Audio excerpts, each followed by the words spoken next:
você está na TV Comunitária de Belo Horizonte, a TVC-BH. Eu sou Gilvander Luiz Moreira e nós estamos começando mais um programa Palavra Ética. Hoje nós temos a alegria de entrevistar o professor Dr. Pablo Luiz de Oliveira Lima. Professor Pablo, bem-vindo aqui no Palavra Ética. Muito obrigado, Frei Gilvander. Sinta-se em casa, ou melhor dizendo, sinta-se em sala de aula. Valeu, obrigado. Assim eu fico mais à vontade. Exatamente, pode se sentir à vontade. O professor Dr. Pablo Luiz de Oliveira Lima é do Departamento de Métodos e Técnicas de Ensino da Faculdade de Educação do FMG. O professor Pablo é formado, licenciado em História no FMG, tem mestrado em História no FMG e fez o doutorado também em História na UFMG. E coordena também, é coordenador do Instituto Caio Prado Júnior em Minas Gerais. E é militante do PCB e coordena a área de Ciências Sociais e Humanidades do curso de Licenciatura em Educação do campo da UFMG. Professor Pablo, primeiro, obrigadão de coração por ter aberto uma brecha lá na sua agenda para vir aqui a gente conversar um pouco, né? O formato aqui do programa Palavra Ética, normalmente a gente começa assim, perguntando um pouco sobre a história da pessoa que nós convidamos aqui, né? Então, assim, em poucas palavras, onde você nasceu, um pouco da sua trajetória desde o nascimento até embrenhar-se na UFMG e se tornar um professor e historiador. Bom, eu que agradeço pelo convite, Frei Gilvander. É um prazer estar aqui, né? Ter essa oportunidade para conversar com você e com os telespectadores.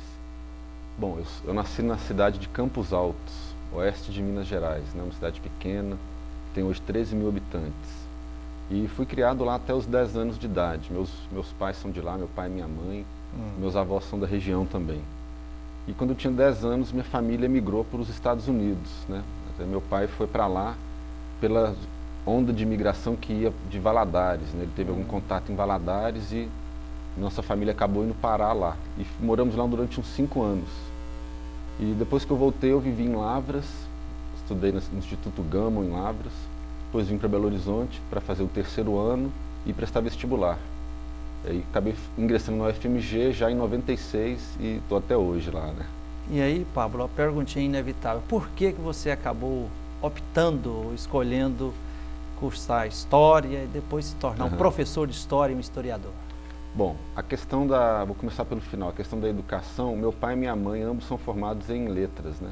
Então na minha infância eu convivi muito com a questão da sala de aula, provas indo para casa, né? Greves nas quais meus pais participavam e tudo mais, da rede estadual. No 2º grau eu queria fazer Direito, eu tinha essa intenção de fazer Direito, né? E o que ocorreu foi que minha família, quando eu estava no 3º ano, decidiu voltar para os Estados Unidos. E eu calculei, né, mais ou menos uma maneira de eu permanecer no Brasil, que foi ingressando na universidade, e eu considerava que História seria mais fácil de eu entrar na universidade. No fundo eu tinha e tenho até hoje, né, um grande amor, uma grande paixão pela História, e acabei ingressando na universidade naquele momento, e isso me deu argumentos para me manter no Brasil, e minha família voltou para os Estados Unidos, né? Meus pais moram lá até hoje, e desde então vivi inclusive essa separação da família, assim.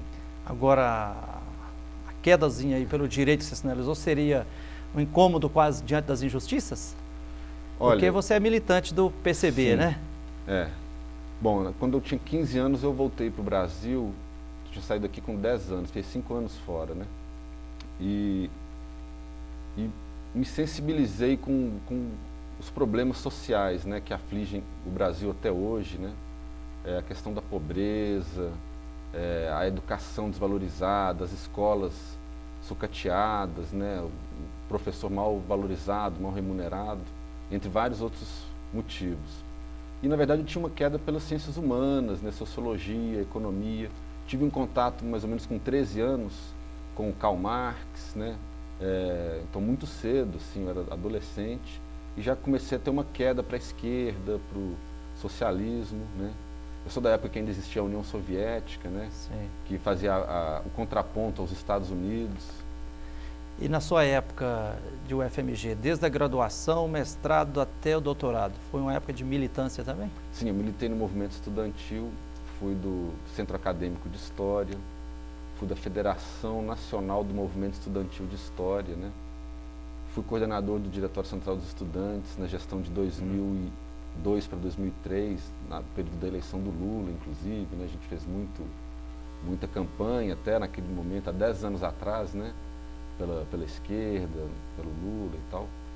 Então eu sempre militei no movimento estudantil. Acho que só durante o doutorado que eu me afastei, que aí foi a partir de 2004. Eu fiz essa perguntinha porque eu percebo uma diferença grande entre professores que são só professores e professores que de fato são militantes, né? Como diz o slogan aí, cunhado no final do ano passado pelos professores da rede estadual, né? Quem luta educa, né? Pablo, quais os temas, os assuntos que você tem se dedicado a pesquisar na área de história, no campo da história? Bom, eu comecei a pesquisa na história na FAI, na área de História da Educação, com bolsa de iniciação científica, né? Depois eu pesquisei História Ferroviária, fiz o meu mestrado sobre a história de 2 empresas ferroviárias de Minas Gerais. Inclusive uma delas, a Oeste de Minas, foi a primeira empresa de sociedade anônima fundada em Minas Gerais, né? Em São João del Rei, em 1881.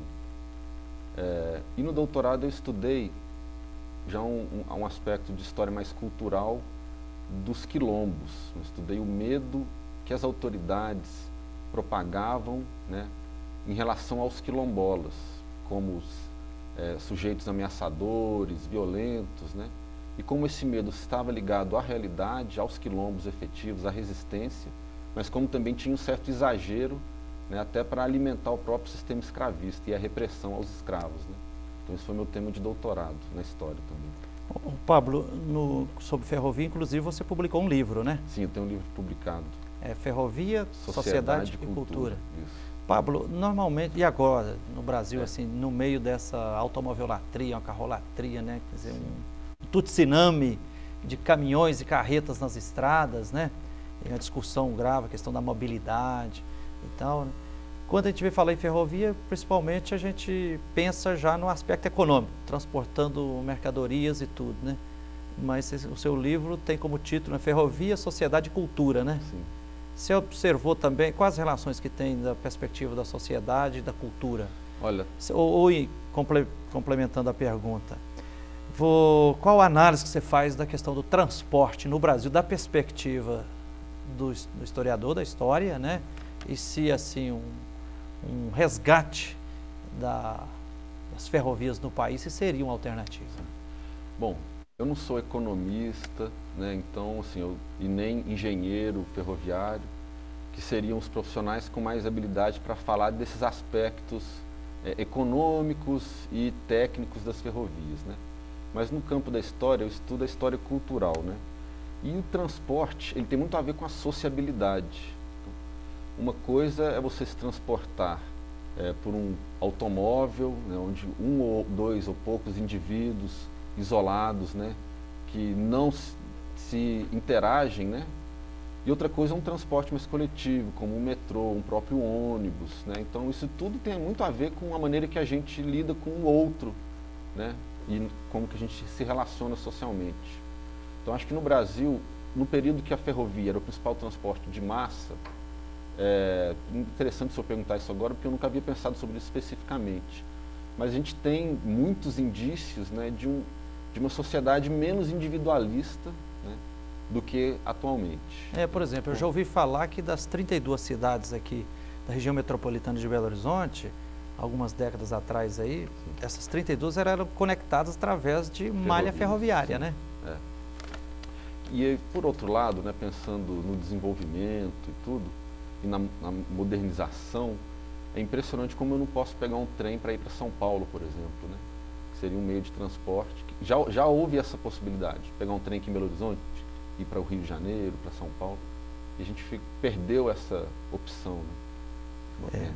Pablo, então, sobre ferrovia, Sociedade e Cultura, você já publicou, e sobre a pesquisa dos quilombos, já está publicado também? Ou? Eu pretendo, eu tenho alguns artigos sobre esse assunto e pretendo publicar minha tese de doutorado em forma de livro no futuro próximo. E atualmente eu estudo história indígena. Então, o meu tema de pesquisa atual é história indígena, pensando no cumprimento da legislação que tornou obrigatório o ensino de história indígena no Brasil. E brevemente eu vou lançar um livro que eu estou coordenando do PIBID, que é um programa de bolsas de iniciação à docência da UFMG, financiado pela CAPES, né, que é do Ministério da Educação, que se chama Fontes e Reflexões para o Ensino de História Indígena e Afro-Brasileira. Ótimo. Então, com atividades, reflexões para o professor de História, trabalhar com essa temática. Somos profundamente devedores da cultura indígena, os povos indígenas que estão lutando ainda, né, pelos seus direitos, pela sua determinação. Né? Pablo, qual a sua experiência como professor? Eu iniciei minha experiência como professor dando aula como monitor do IQBEU, Instituto Cultural Brasil e Estados Unidos, lá em Lavras, né, em 94, quando eu tinha 16 anos. Então comecei no ensino de língua inglesa.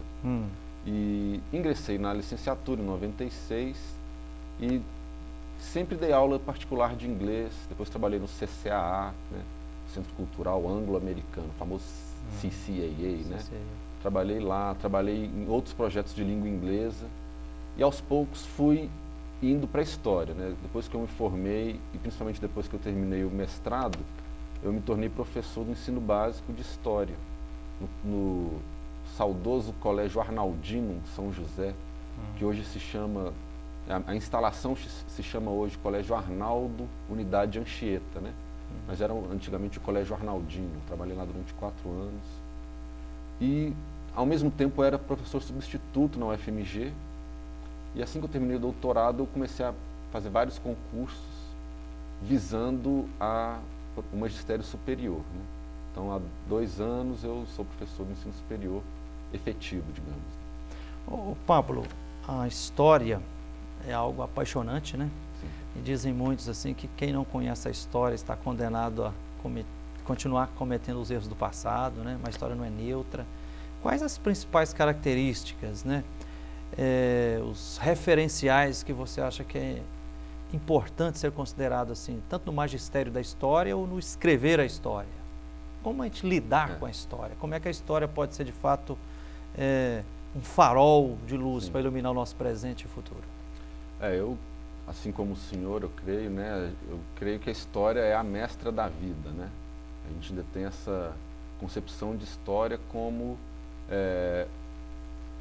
um campo do conhecimento que tem muito a nos ensinar sobre nós mesmos, sobre como nós chegamos na situação que nós estamos hoje, né? E que pode apontar muitas possibilidades de futuro também, né? De transformação, né? É uma ciência muito antiga, né? Talvez junto com a filosofia, esteja entre as ciências mais antigas, ao mesmo tempo que, a partir do século XIX, ela busca se tornar científica, como a sociologia, que surge naquele momento, né? A arqueologia, e busca uma certa cientificidade, mas eu creio que a história ela perpassa todos os campos do conhecimento, não é mesmo? Acho que todo campo do conhecimento precisa de ter uma memória um acúmulo daquele conhecimento, né? E temos aqueles sujeitos que se dedicam para estudar a história, que são os historiadores, professores e pesquisadores, né? E tem muitos debates, acho que é um campo mais marcado por debates, contradições, e tem alguns consensos na As várias perspectivas de história, várias né? perspectivas, várias tendências. Pablo, a prosa está boa, mas nós vamos ter que fazer um pequeno intervalo. Tudo bem. Hoje nós estamos aqui no programa Palavra Ética entrevistando o professor doutor Pablo Luiz de Oliveira Lima, que é do Departamento de Métodos e Técnicas de Ensino da Faculdade de Educação da UFMG. O professor Pablo é licenciado, mestre e doutor em História pelo UFMG, é militante do PCB e coordena a área de Ciências Humanas, Ciências Sociais e Humanidades do curso de Licenciatura em Educação do campo da UFMG. Nós vamos a um pequeno intervalo e voltamos já já para continuar essa entrevista. Espere aí.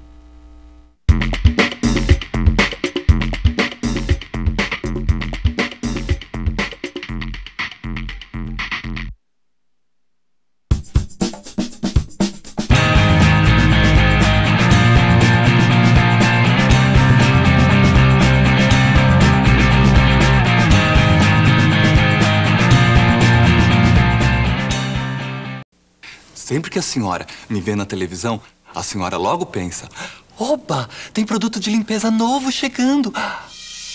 E tem. Só que este é um produto que vai deixar o seu filho de cara limpa e que vai acabar com toda a sujeira que as drogas estão querendo fazer com ele. E é tão fácil de usar. Quer ver? Toda vez que aparecer alguém oferecendo drogas, a senhora pede para o seu filho usar as mãos e fazer assim para as drogas.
Algumas feridas não se tornam apenas cicatrizes, ficam marcadas na alma por toda a vida. Ajude a proteger nossas crianças contra a violência doméstica.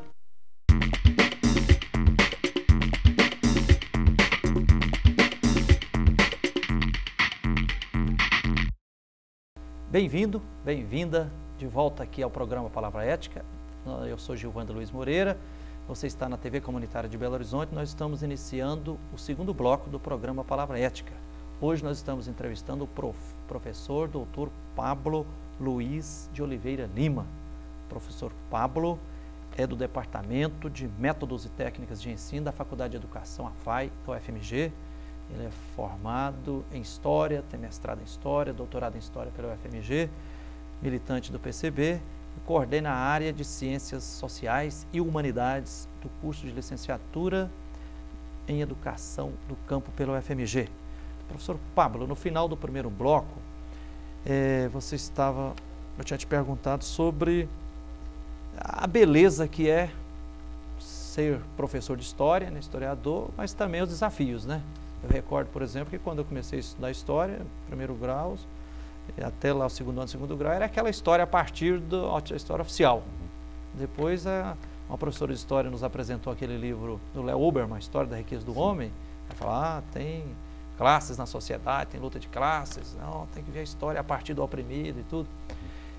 Quais os referenciais teóricos e a perspectiva que te apaixona e que você tenta seguir, tanto como professor como pesquisador na história? Bom, eu diria que de uma história mais crítica, né, e mais engajada, né? Uma história que pensa que a neutralidade na análise histórica é impossível e que não se contenta apenas com a análise, com a interpretação da realidade, mas que também ousa tentar interferir, transformar, influenciar essa mesma sociedade. Assim, em termos de autores, seria o Karl Marx, o Engels, o Lenin, né? Referenciais das ciências humanas mais contemporâneos brasileiros, como Caio Prado Júnior, Nelson Werneck Sodré, né? Alguns outros nomes estrangeiros, como Eric Hobsbawm, que ainda está atuando, que é um grande historiador, marxista também, né? O Thompson. Então são nomes que me influenciaram e ainda com os quais cujos referenciais eu trabalho, né? Professor Pablo, mudando um pouquinho, saindo da questão da história, sim, acontece atualmente que as universidades, sim, federais, né, os institutos federais de educação estão aí há mais de 30 dias em estado de greve. Sim. Os professores em algumas universidades, os funcionários também, né? Também. E o UFMG, há alguns dias atrás, os professores entraram em greve. Sim. Eu te pergunto, Pablo, o que levou os professores da UFMG e os professores dessas mais de 50 universidades federais e institutos federais a entrarem em greve? Bom, é uma história que tem alguns anos, né? A história da eclosão dessa greve. Inicialmente, a nossa carreira, o plano de carreira que nós temos como docentes do ensino superior, funcionários públicos federais do ensino superior, foi colocado em questão pelo Tribunal de Contas da União e pela Controladoria Geral da União, né, em torno de 2008, 2007, por algumas inconstitucionalidades, algumas irregularidades que a carreira possui. Tem diferentes, um exemplo, né, tem professores que têm a mesma titulação, mas recebem remunerações muito díspares. E também internamente há concursos, é necessário, por exemplo, um concurso para se atingir um outro concurso interno. Depois do concurso que você ingressa na carreira, é necessário um outro concurso para se atingir a classe, ou nível de professor titular. E isso foi considerado inconstitucional, né? E a Associação Nacional dos Docentes do Ensino Superior, Sindicato Nacional do Ensino Superior, a partir desse questionamento do Tribunal de Contas da União em relação à carreira, apresentou ao governo uma proposta de plano de carreira, de reestruturação do plano de carreira, incorporando algumas características. Por exemplo, o nosso rendimento hoje, ele é composto pelo salário, vencimento básico, e por uma série de gratificações. Então, o total que eu recebo no meu contra-cheque, na verdade, é o meu salário mais uma série de gratificações que não são legalmente salário. Porque quando você aposentar, isso não vai contar para efeitos de aposentadoria. Sim, e que podem ser retiradas, porventura, em casos de necessidades de Estado, né? Nós vemos que na Grécia, nesse momento, os aposentados, pensionistas, estão perdendo, inclusive, suas pensões. Então, quer dizer, poderia-se haver uma conjuntura que isso seria retirado. Então, uma das pautas da greve é a incorporação das gratificações ao vencimento básico, né? Essa é uma das características. Outra é a recomposição salarial. O salário tem sido defasado, né? Não tem acompanhado a própria inflação, não tem tido reajuste, né? E muito menos aumento salarial há pelo menos 5 anos.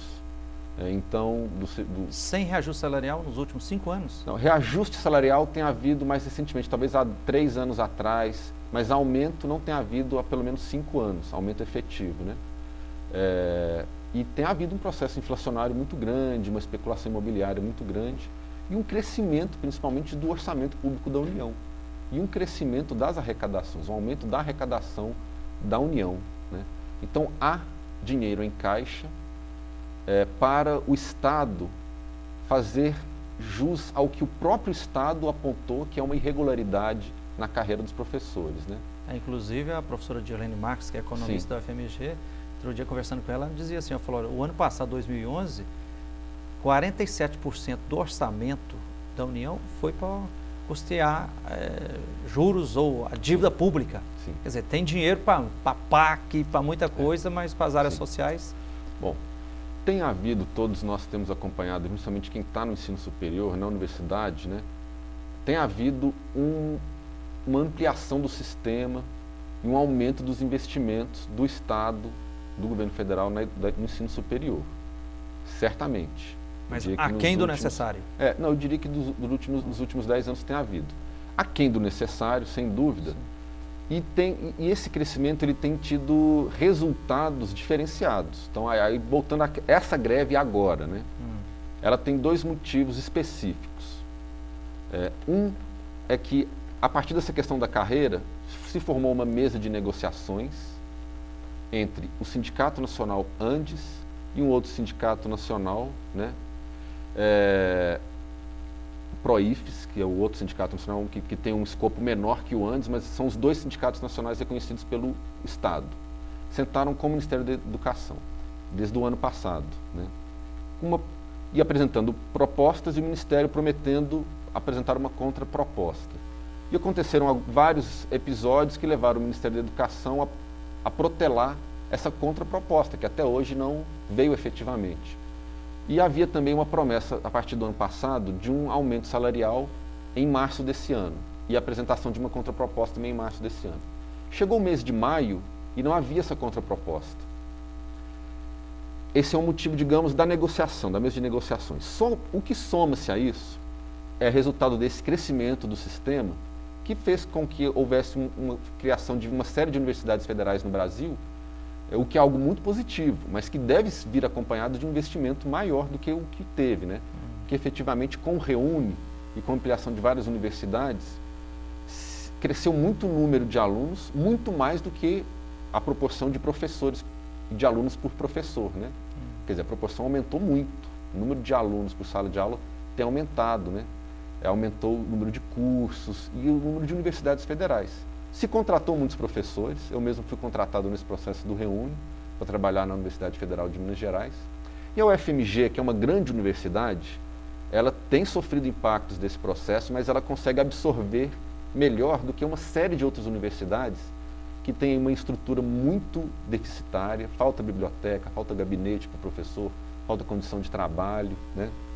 Segurança, estrutura física mesmo, né?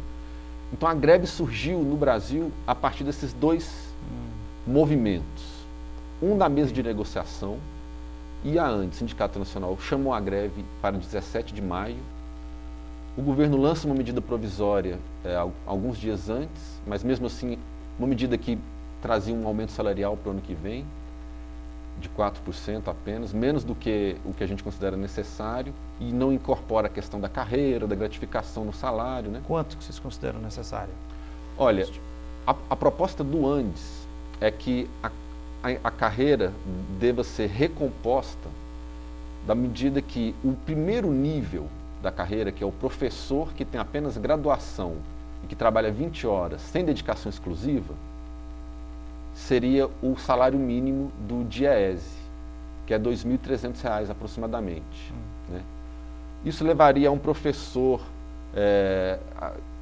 a partir dessa carreira básica, esse nível mais baixo, que hoje em dia tem até muito pouco pelo Brasil afora, porque a maioria dos professores já tem doutorado, de fato, né? Sim. Então, esse seria o rendimento básico, e a partir daí, né, se aumentaria até o professor que tem doutorado.